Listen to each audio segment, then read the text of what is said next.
নমস্কার বন্ধুরা, আজকে একটু তোমাদের সঙ্গে আমি শেয়ার করব। এইটা আমার নয়নতারা ফুলের গাছ। নয়নতারা অনেক কালারের হয়, আমাদের যেমন জবা দেশি বিদেশি হয়, সেখানে আমার নয়নতারাও তাই। এটা আমার দেশি ফুল, কিন্তু দেশি ফুলটা বৃষ্টির জলে খুব একটা নষ্ট হয় না। আর ওই যেটা বিদেশে আছে নয়নতারা, সেটা কি হয়, বৃষ্টির জলে বর্ষাতে ওই গাছগুলো ঠিকঠাকভাবে থাকে না, সব নষ্ট হয়ে যায়, গোড়াটা পচে যায়, এইগুলো পচে বেশিরভাগ ঝুঁকে যায়। তো এটা আমার দেশি নয়নতারা, ওই গাছগুলো খুব সুন্দর হয়ে আছে বৃষ্টির জলে, তাও প্রচুর পরিমাণে ফুল ফোটে। তো ওই নয়নতারারই কীভাবে বনসাই করবা সেই বিষয়ে ভিডিওটা করছি। একটা ছোট গাছ নিয়েই প্রতিস্থাপন করে দিবা তোমরা। আমার প্যাকেট আছে, আমি প্যাকেটে বসাই। তোমাদের কাছে যদি এরকম প্যাকেটে বসাতে চাও প্যাকেটেও বসাতে পারো, যদি টবে বসাতে চাও টবেও করতে পারো। একটা ছোট গাছ নিয়ে এসেই তোমরা কি করবা, সেটা কম বেশি বড় টবে যদি তোমরা দিয়ে দাও তাতেও কোনো অসুবিধা নাই, তবে জলটা একটু বুঝে শুনে তোমরা দিও জলটা। একটা ছোট গাছ বসিয়ে নিয়েই গাছটা একটু লম্বা করে নিবা, এই ধরনের একটুখানি বড় করে নিবা, বড় করে নিয়ে মাথাটা কেটে দিবা। একটা মাথা কাটলেই তো তখন 4টে করে আবার ডাল বেরাবে। 4টে ডাল যখন আবার একটু বড় হয়ে যাবে তখন সেইটাও তোমরা ডগাটাও একটু কেটে কেটে দিবা। কিভাবে কাটতে হয় দেখাচ্ছি আমি ভিডিও করে করে।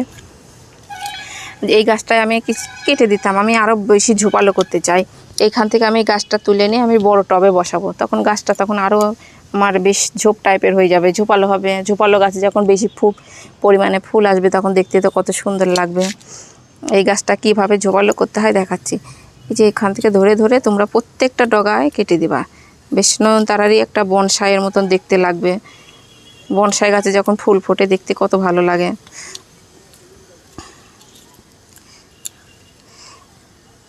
আমি এইভাবে করে কেটে কেটে এত বড় ঝাড় করেছি, যে এখন যে প্রত্যেকটা আমি ডগা কেটে দিচ্ছি। কেটে দেওয়ার পরে কি হবে, এই যে এই পাশ থেকে আবার নিচ থেকে 2টো করে ডাল বেরাবে, আবার এই দুটো পাশ থেকে 2টো ডাল বেরাবে, তখন একটা ডগার থেকে আবার 4টে করে ডাল বেরাবে। তখন এইখান থেকে আমি তুলে নিয়ে একটু বড় টবে দিয়ে দেব। প্যাকেটটা কেটে একটু বড় টবে বসাই দেবো, তখন গাছটা আমার আরও বড় হয়ে যাবে। এইভাবে করে ধরে ধরে প্রত্যেকটা গাছ তোমরা এইভাবে করে ধরে ধরে কেটে দিও। কড়ি থাকলেও কড়ি কেটে দিবা। আর এই ফুলের একটা বিচন হয়, তোমরা এই বিচনটা রাখবা না। এই বিচনটা রাখলে কি হবে, গাছ এই বিচনটা পাকাতেই যত জোরালো ভাবটা বিচনটা পাকাতেই সব দিয়ে দেবে। আর তখন এই বিচনটা হলে পরে গাছটা অতটা ভালো হয় না, দুর্বল হয়ে যাবে, ঝিমায় যাবে। যে বিচনটা তোমরা ফেলে দিবা। এই যে এই ধরনের বীজ হয়, এর ভিতরে পেকে গেলে পরে কালো কালো বেশ বীজ হয়, এর থেকে তখন চারা হয়। এই বিচনটা তোমরা প্রত্যেকটা ডগা এইভাবে করে ধরে ধরে কেটে দিবা, ফেলে দিবা, বিচনটা পাকতে দিবা না। আর এই গাছটা যখন আমি বসিয়েছিলাম শুধু প্লেন গোবর সার আর মাটি, আর কিচ্ছু না।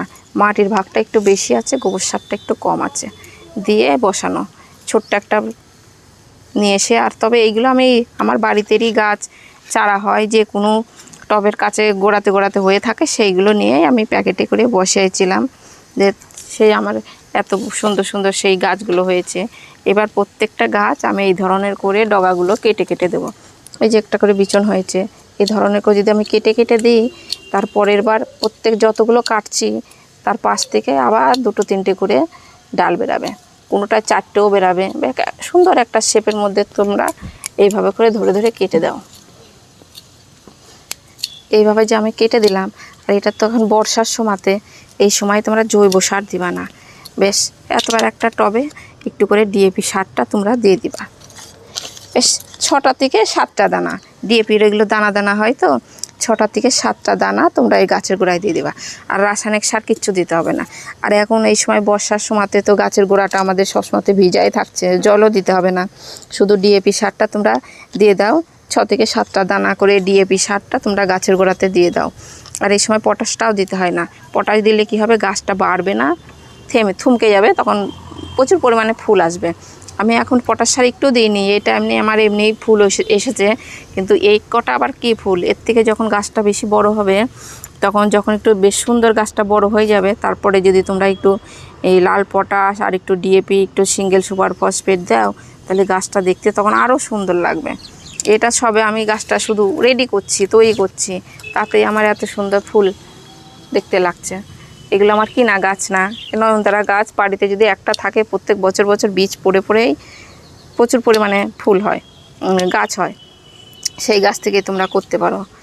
এগুলো ধরতে গেলে অযত্নেরই গাছ, তা যখন ছাদ বাগানে থাকে গাছ ভর্তি, পুজোর জন্যও হয়, আবার দেখতেও কত সুন্দর লাগে। তো তোমরা নিজেরাই এইভাবে করে শেপ দিয়ে দিয়ে রাখতে পারো। টব যদি না থাকে আমাদের আটা আনি, আটার প্যাকেটে তোমরা বসাতে পারো। আবার এই ধরনের প্যাকেটগুলো একটা প্যাকেট হয়তো 5 টাকা 4 টাকা করে দাম নেয়, এই প্যাকেটগুলো নিয়ে এসে তোমরা বসাতে পারো। কিন্তু যেগুলো বিদেশি জবা, এই বিদেশি নয়নতারা, সেইগুলো বসার সময়তে বেশিরভাগ পচে যায়। আর এটা আমাদের দেশিগুলো খুব একটা যত্ন লাগে না, অযত্নেই কম বেশি হয়ে যায়। তো তোমরাও দেখো, লোকের বাড়ি থেকেও যদি একটু চারা নিয়ে আসতে পারো। আবার এটা ডাল থেকে খুব সহজে হয়ে যায়। এই যে এই ধরনের একটা ডাল তোমরা ভেঙে নিবা, এই ধরনের একটা ডাল নিয়ে নেবা। তবে ডালটা বসানোর সময় কী করবা, তোমরা এই পাতাগুলো এইভাবে করে ছড়িয়ে দিবা। পাতাটা এইভাবে করে ছাড়িয়ে নিয়ে বেশ, এই যে একটা আছে গিট আছে, 2টো করে পাতা ঝরে যায়, তার পাশ থেকে এইভাবে করে একটু কেটে নিবা।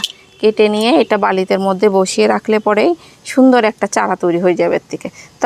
তখন তোমরা মাটিতে বসাও কি যাতে বসাও, বীজ থেকেও হয় অথচ ডাল থেকেও হয়। বর্ষার সময়তে খুব সহজেই চারা হয়ে যায় নয়নতারার। তো এইভাবে তোমরা করতে পারো। কিন্তু বিদেশিগুলো হয়, কিন্তু বিদেশিগুলো যখন বর্ষার সময়তে বেশিরভাগ নষ্ট হয়ে যায়, পচে যায়। বিদেশি ওইটার একটু দামও বেশি নেয়। আর এই চারাগুলো 10 টাকা 12 টাকা করে এই নার্সারিতে পাওয়া যায়। সেখানে আমার বাড়ি থেকেই কতজনা নিয়ে যায় এইগুলো।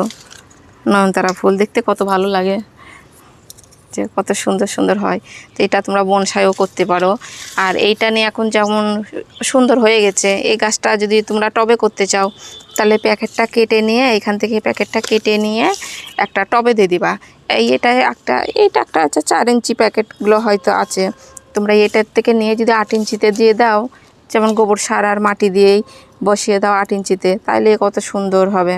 তারপরে যখন গাছটা বেশিরভাগ বড় হয়ে যাবে, 4 সাইডে যেটা টবে আছে, টবে আমি দেখাচ্ছি, এই গাছটা হয়তো টবে বসাবা, বসিয়ে নিয়ে কি করতে হবে, তখন হয়তো অনেকটা বড় হয়ে যাবে, তখন 4 সাইডে 4টে কাঠি দিয়ে এইভাবে করে দড়ি দিয়ে, যেমন একটা ভিডিও দিয়েছিলাম আমি ওই চন্দ্রমল্লিকার যেমন রিং পরায় কিংবা ওই বেলি ফুলের, সেই বেলি ফুলের মতন করে তোমরা বেশ সুন্দর করে একটা দড়ি দিয়েও বাঁধতে পারো, রিং দিয়েও বাঁধতে পারো। যে তারপরে যখন গাছটা বেশ ঝোপ টাইপের হয়ে যাবে, ঝোপালো, তখন সেই গাছে ফুল ফুটবে, দেখতে কত তখন ভালো লাগবে। তো তোমরাও এই গাছগুলো একটা বাড়িতে রাখতে পারো। আর যতবারই দেখবা এই বিচনগুলো হবে, বিচনগুলো কেটে দিবা।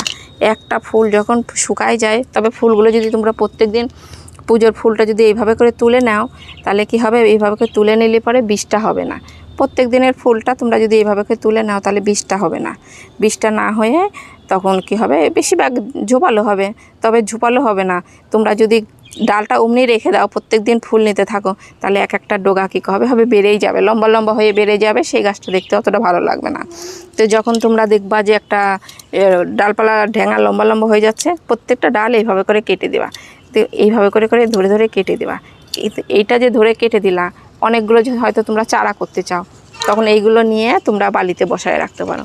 তবে বালিতে বসানোর সময় কী করবা, তোমরা অবশ্যই পাতাগুলো সব ছিঁড়ে ফেলবা, পাতাগুলো ছিঁড়ে ফেলে তারপরে তোমরা বসাবা প্রত্যেকটা ডগার থেকে। তখন এইভাবে করে পাতাগুলো নিয়ে তোমরা বালিতে বসালে পরেও সুন্দর একটা চারা তৈরি হয়ে যাবে।